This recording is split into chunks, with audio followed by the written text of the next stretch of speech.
Okay guys, welcome back to the channel. So today we're going to follow on from our little mini series, as it's turned out, on compression.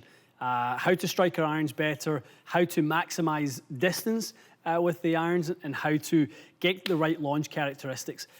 We're going to demonstrate this with Righty Mac.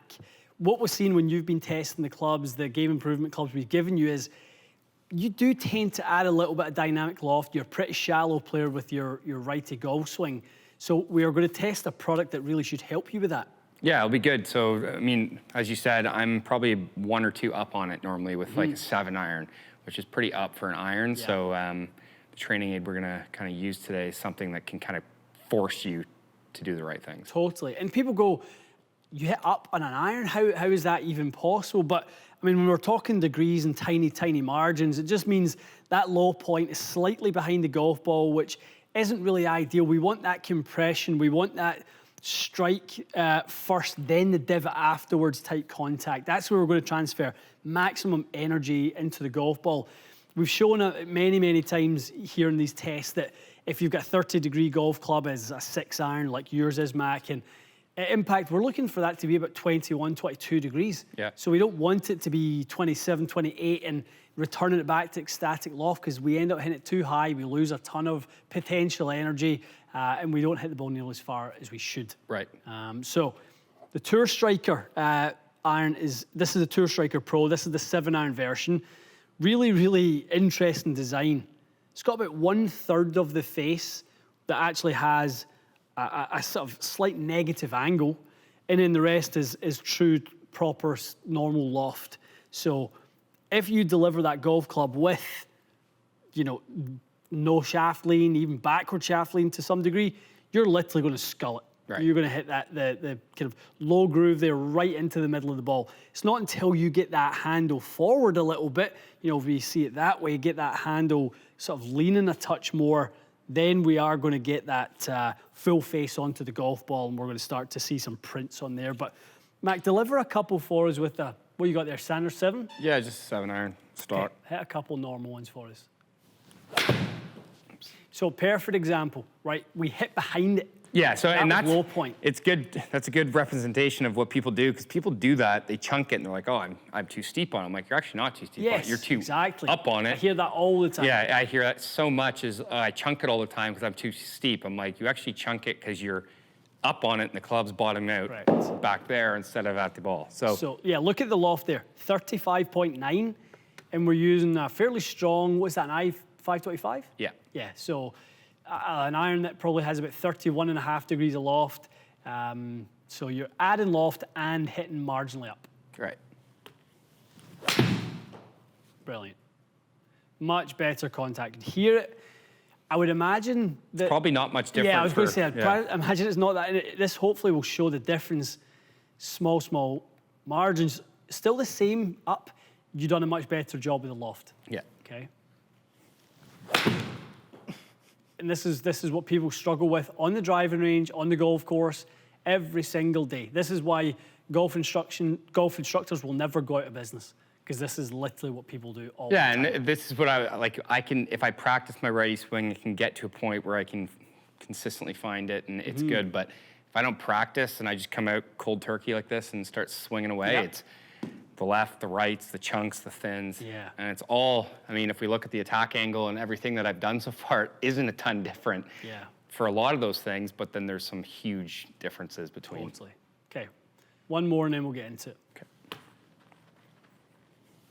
Okay.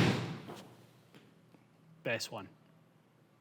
Tremendous. Yeah, so that was, again, probably won't be much different. A little downwards. Yeah. Okay.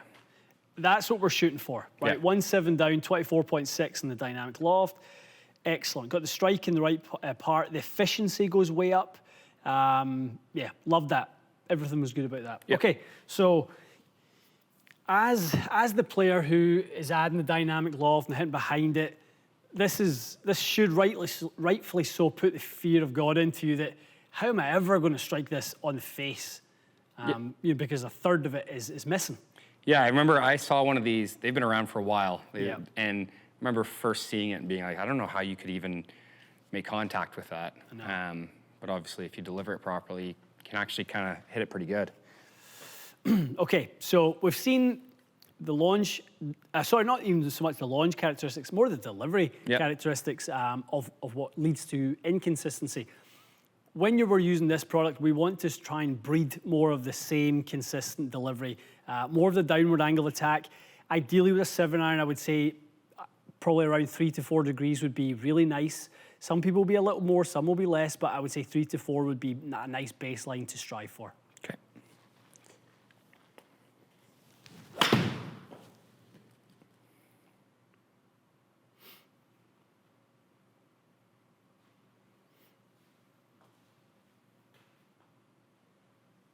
Okay. Okay, that sounded pretty well hit. Yeah, I would say it's middled. Pretty much right in the middle. Excellent, Mac. Okay, let's just quickly have a look here. Yeah, I mean, I was just looking at is that right that dispersion circle is that wide? But we had a left one, a right one, a short one, and a long one. Yeah, we so literally had an open bag. It is right. I mean, that standard deviation. That's what the weekend warrior faces.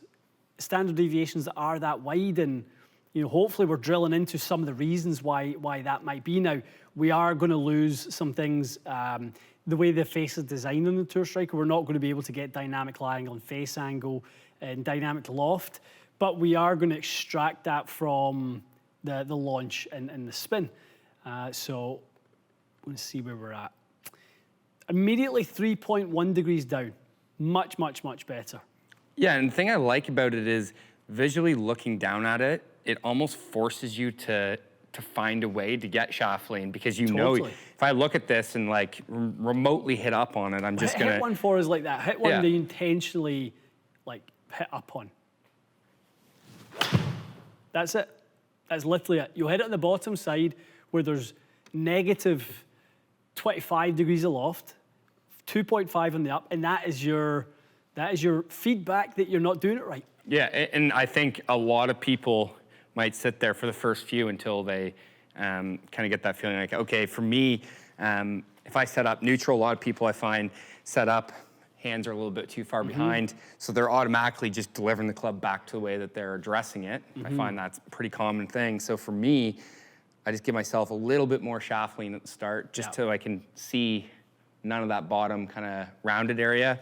And then I just try to maintain that angle through the swing. So I haven't really had to change anything in my swing. It's just more slight setup different. We're set up with a little bit more shaft lean forward, and then just maintain that through the swing and let everything else do what it's supposed to. I'm gonna toe shank it. Yeah, it'll expose some mishits, won't it? Another little nugget that I've always kind of said to people with regards to the kind of hitting behind portion, kind of like to add in a little, something just to kind of catch your eye, right? So if you're as shallow as you were, you literally would snap that stick. Yeah, right? One of my favorite drills would be to give people that were hitting up on it, chunking it a lot, put a towel. A towel's a great one. Everyone's got a towel. Everyone's got a bit, anything.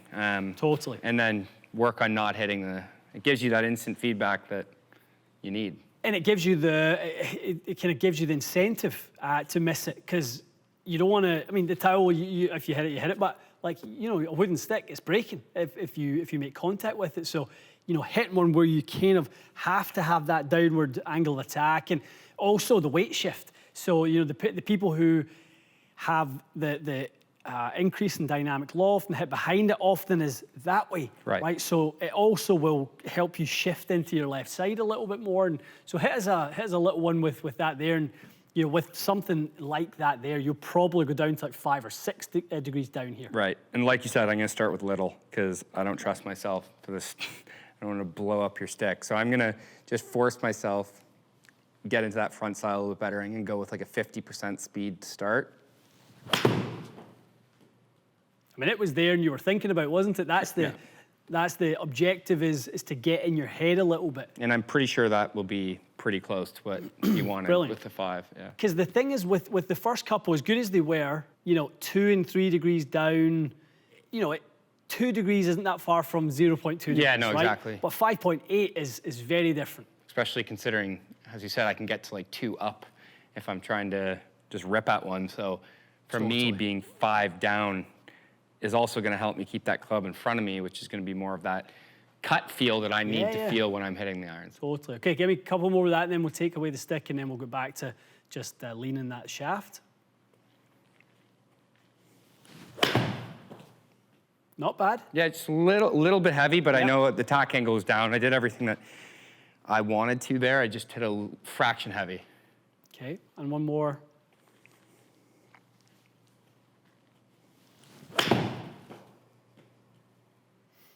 Be interested in that one because it sounds a hair behind it. Yeah, I think it was still down on it. I do as well. Yeah, but I think I was actually in to out quite a bit. Yeah. Right. So you're getting into a region now where you can still not quite do it perfectly, but it's good. We said 3 to 4 was perfect, so you're right around there, and the consistency of your flight now, like you said, push draws rather than kind of straight draws or even getting a bit hooky with it. Yeah, and I think, like we've kind of talked about before, I think over-exaggeration is probably better for me right now than hovering around 2. I'd personally like to see that more at like a 5, just so I know that I'm exaggerating that feel, so when I go back, it should be at 2. Right, so let's go back now. Let's grab the 7-iron again. So like we talked about earlier, the objective here would be to try and retain the same feels, still trying to imagine that we're getting that shaft angle forward, we're getting the weight shifting left side as we start the downswing. So what I'm going to do, just because we just took the stick away, is I'm going to kind of put a kind of on the grain of the turf here that I'm going to try to avoid hitting. Right. Just going to keep that. That's my only real swing thought on this. Okay, lots of club on it, just turned it a little bit. Let's see where that was. So strike's moving up the head, and that's, again, another design, another part of the design of the face is to try and get the center of gravity under the golf ball. That's the objective to make the most out of these new golf clubs, to get them to fly correctly, is we have to get the mass underneath the golf ball, underneath the strike area in order to kind of launch it.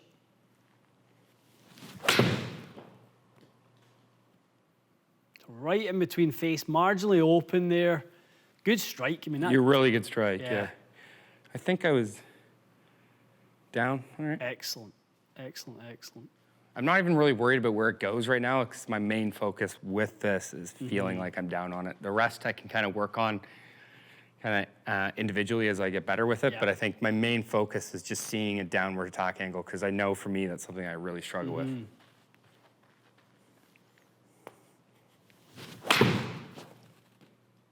How'd that one feel? I hit it great. I just kept the face open. Okay. And squared up. It actually wasn't far off, right? Good in the delivery, 2.5 down, and the strike relative to the center was right on your line. Okay. Right on your line. So good. That was just sounded phenomenal. Hit that pretty well middle. I think I was down on it as well because I felt very compressed. 1.5. Yeah. Again, that's me exaggerating it like crazy to be down. So. And natural progression, you're 6 or 7 shots into this, there's going to be regression until you go back into the training device again, start sort of making lots of swings, but you know how many thousands of balls need to be hit for something to become natural. So we're not going to crack the code in 4 or 5 swings with a new training aid. No. That's not the way it goes. So it's interesting to see you kind of ebb and flow a little bit between having it and losing it, having it and losing it. That's why reps are required. That's why this game's so damn hard. Muscle memory. It really is. Okay, guys, we wanted to do this specifically based on the fact that we know you guys understand the value of compression. Sometimes the explanations maybe have not given you guys the solutions on exactly what you can do to get great feedback. Obviously, having a GC quad and measuring your dynamic loft is brilliant, but without a device like the Tour Striker 7-iron, or the Doug comes in the pitching wedge as well, which is great, it's tough to really know whether you're doing it right. I think Mac's measurement of his angle of attack and dynamic loft showed this perfectly, where you need to get the handle in order to create that right amount of pressure into the golf ball. Yeah. And really without that, it would be quite hard to measure it, wouldn't it? Yeah, absolutely. Yeah, It definitely would.